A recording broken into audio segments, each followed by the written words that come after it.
All right, so I have this ugly as hell template React app which I have built with some random copy and random free logos, stuff like that. Just some content I had lying around about a NASA partnership.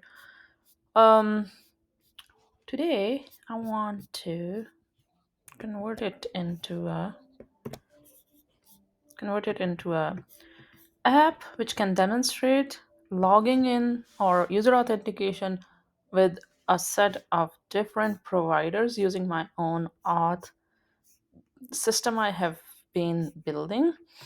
So let's let's start doing that. Just a recap, the template app is in my monorepo, OGS monorepo here, template React app. And then I have a set of libraries here, starting with the word auth.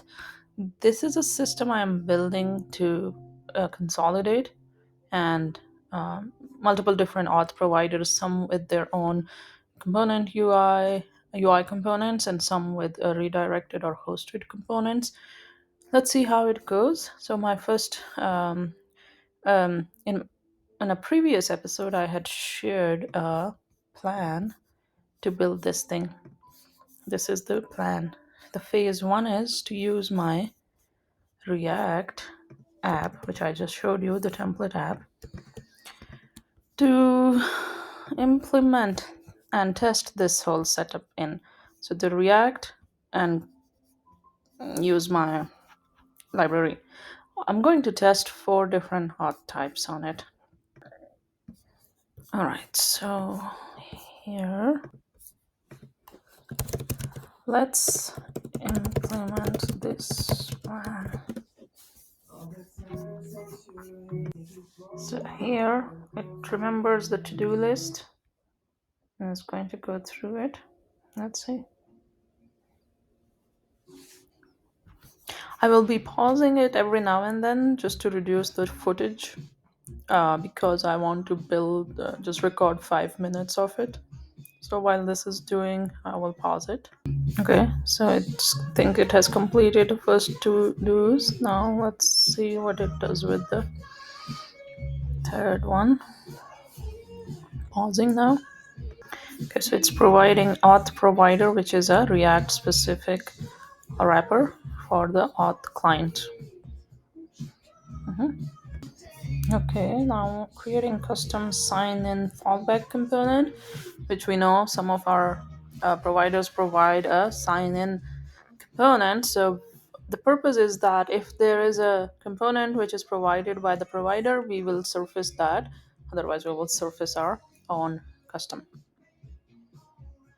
Okay, so it's moving on to sign in wrapper.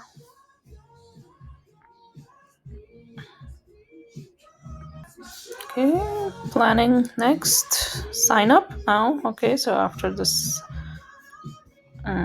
sign out, so now it's planning the sign out component wrapper. It has moved on to the next component, which is password change. It just think it just implemented the user profile component. Usually when you log in, you want to see what your users credentials, roles, permissions are, their email or contact information, etc. So yeah, and might maybe want to update some of it, notification settings or something. All right, it says completed 7 of 7. All right, phase one it thinks is completed. So the next step for it is to test it. So I'm going to keep all, of course, iterate over it, find any bugs in it. But the next step is to use our React template app and test this thing out. So that will be in my next episode. Keep watching and have fun.